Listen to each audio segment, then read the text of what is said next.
Today I'm talking about personal branding, what it is, why it's important, and how to find yours and how to use it to grow your business. Hi, I'm Alice Ann Elam. I am a marketing strategist and lead generation expert working exclusively with real estate professionals. So let's dive into this week's topic, personal branding, and why it's so important for your real estate business.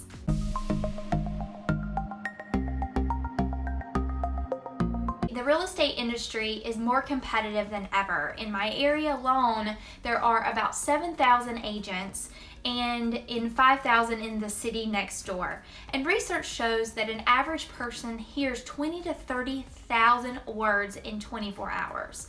On top of that, the average person is exposed to 5,000 ads per day.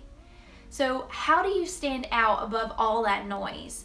Having a solid brand with consistent messaging and knowing your ideal client and speaking to their pain points and what they care about is how you set yourself apart. People buy from people who they know, like, and trust. All of this is vital to standing out and is all incorporated into personal branding. So before we dive into personal branding, let's touch on the more broader topic of branding in general.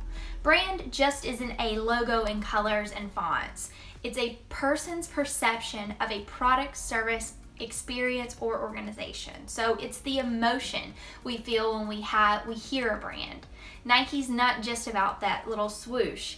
It's about the feel when you see the swoosh. You think of victory, success, morale, self-improvement. That's all about their brand. It's not that different in personal branding too. What emotion does your name elicit? Personal brand is defined as how others see you, what tells you apart, what emotion people feel when they hear your name. How do you determine your personal brand? And that's what we're going to go into now. First, you want to think about defining your ideal client. Everyone is not your client. So who are they? Who do they care about? What do they care about? And if you need help in defining your ideal client, I have a whole article with a printable PDF at aliceannelam.com that is also linked in the description of this video.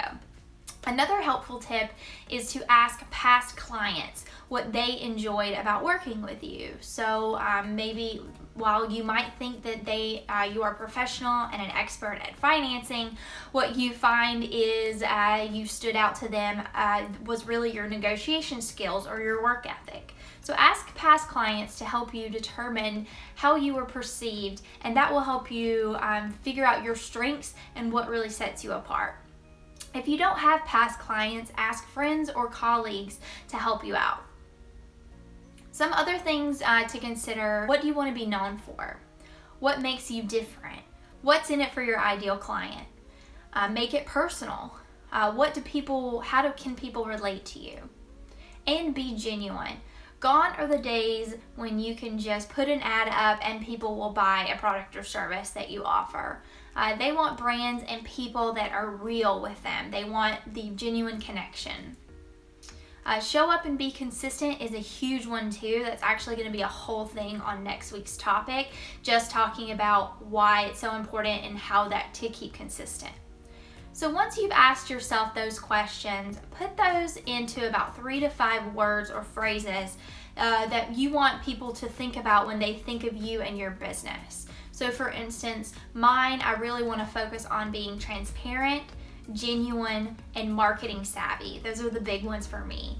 I want those things to stand out, and that really sets me apart from other marketers and other lead generation experts.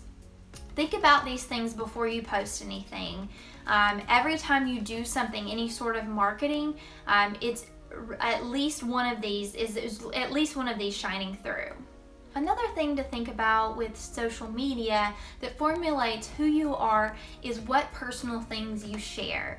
People want personal and genuine connections. So you should think about having 2 to 3 things that are personal that's in your brand as well. So people work with people that are similar to them, who they can relate to, who have similar traits.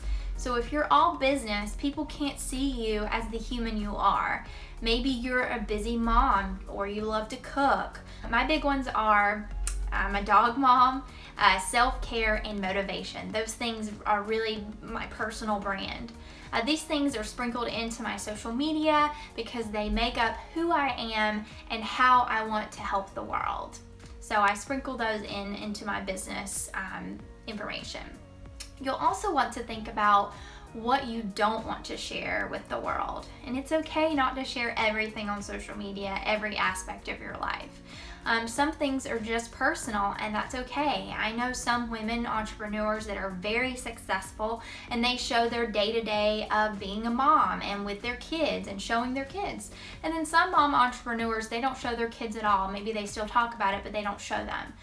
For me, I don't show my relationship.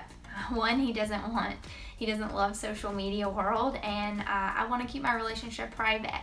It's okay and probably better in some ways not to show your whole life on social media. So figure out what you are comfortable with sharing and figure out what you aren't. You can always stick to the 2 or 3 personal things that you share only maybe, and that's it. It's really up to you. You have to figure that out. All right, so to recap what we've talked about here today about personal brand, find 3 to 5 words that describe you and make sure it aligns with your ideal client and what they care about. Also make it personal. Think about not only posting your business, but also about your life. People want to know who you are, not just what you sell.